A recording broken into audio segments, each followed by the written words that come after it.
Des générations entières ont grandi sous l'ombre de la violence, des déplacements massifs, de l'esclavage sexuel et du pillage de leur terre natale. L'agression dont la République démocratique du Congo est victime a plongé nos provinces de l'Est dans un désastre humanitaire avec près de 7 millions de déplacés internes. Le pic a été atteint en janvier et février 2025, lorsque les villes de Goma et Bukavu ont été envahies par les forces de défense du Rwanda et leur brigade avancée en RDC, l'AFC M23. Il convient de préciser ici que le processus diplomatique engagé avec toutes les parties au conflit n'exclut nullement la quête de la justice et de la réparation.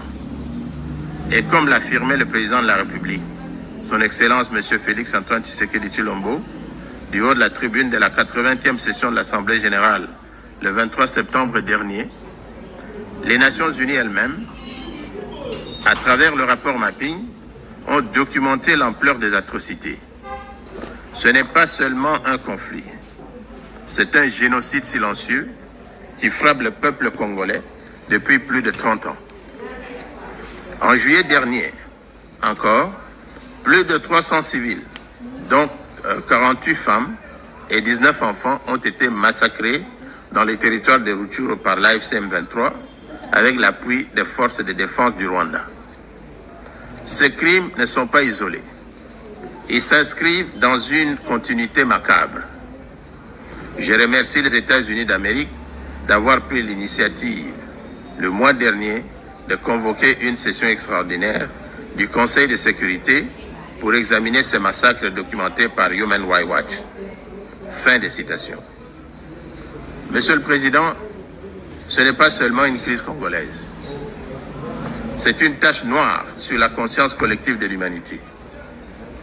Les cycles répétés d'atrocités, alimentés par la cupidité pour les minerais stratégiques et les ingérences étrangères, principalement du Rwanda, reflètent le coût de l'indifférence et le prix de l'impunité. Chaque fois que des crimes restent impunis, chaque fois que des victimes restent silencieuses, la porte s'ouvre à de nouvelles vagues de violence. La reconnaissance des crimes commis, la préservation de la vérité pour les générations futures et la poursuite de la responsabilité ne sont pas des options. Elles sont le fondement d'une paix digne et durable.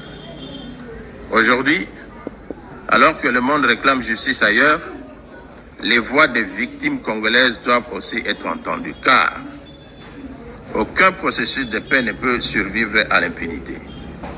Protéger les vies humaines est non négociable. Rester spectateur devant de tels crimes serait une forme de complicité. La protection des vies humaines, toute communauté confondue, reste non négociable et doit demeurer au cœur de l'action.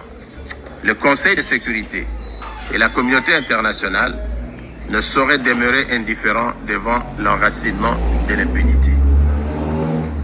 Mon deuxième message, qui fait suite au premier, m'invite à réitérer l'appel qu'a lancé le 23 septembre dernier du haut de la tribune de l'Assemblée générale le président de la République démocratique du Congo, son Excellence Félix Antoine Tshisekedi Tshilombo, qui disait, je cite, « À la veille de la mise en place de la commission d'enquête indépendante, décidée par le Conseil des droits de l'homme des Nations unies sur les massacres perpétrés il y a quelques mois par nos agresseurs et leurs supplétifs dans l'est de mon pays, je lance un appel solennel à la communauté internationale.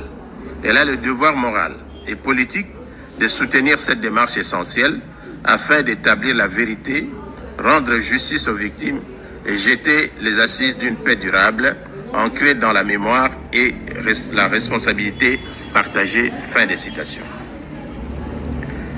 Monsieur le Président, pour mettre un terme à ce conflit, le Conseil de sécurité, par sa résolution 2773 du 21 février 2025, a notamment exigé le retrait du M23 des villes de Goma, Bukavu et de toutes les zones sous son contrôle, le démantèlement des administrations parallèles instaurées en violation de la souveraineté de la République démocratique du Congo, ainsi que la cessation de tout appui direct ou indirect au M23.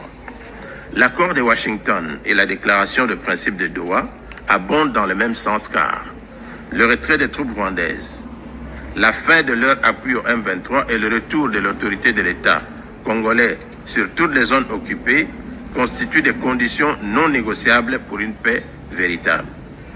Le Conseil de sécurité, garant du maintien de la paix et de la sécurité internationale, doit veiller à la stricte application de cet accord, désormais indissociable de la mise en œuvre de sa résolution 2773. Tant que ces décisions ne seront pas exécutées, le sang des innocents continuera de couler. Monsieur le Président, je voudrais encore faire mien le récent propos du Président de la République, Son Excellence Félix-Antoine Tshisekedi, pour préciser que l'objectif pour la République démocratique du Congo demeure inchangé. Obtenir une paix juste, durable et véritable, non une accalmie factice et éphémère qui, depuis près de 30 ans, a trop souvent déçu l'espérance de notre peuple. Nous attendons de la communauté internationale et de ce Conseil de sécurité qu'ils se tiennent avec constance et courage du côté du droit. C'est à ce prix que la vérité l'emportera sur l'impunité et que la paix redeviendra possible. La République démocratique du Congo est un pays de vie, de richesse naturelle et de résilience humaine. Nous voulons contribuer à la paix mondiale, mais la paix commence par la reconnaissance de notre propre tragédie. J'adresse à cette Assemblée un appel solennel. Reconnaissez le génocide congolais, soutenez notre combat pour la vérité et la justice et aidez-nous à bâtir enfin une paix durable au cœur de l'Afrique. Nous demandons que les Nations Unies instaurent un régime de sanctions ciblé contre les auteurs de crimes économiques, mais aussi de crimes de guerre, crimes contre l'humanité et crimes de génocide commis à l'est de mon pays, et qu'elles soutiennent toutes les actions visant à tarir les circuits illicites d'approvisionnement en minerais qui financent depuis des décennies la guerre et la tragédie humaine.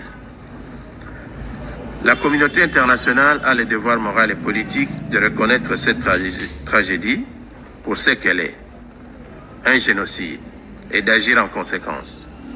Le silence et l'inaction face à ces crimes s'apparentent à une complicité.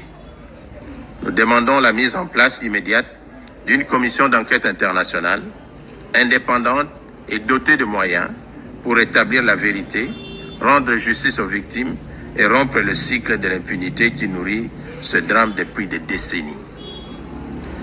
Monsieur le Président, en ce qui concerne la MONUSCO, la position de mon pays a déjà été exprimée maintes fois ici.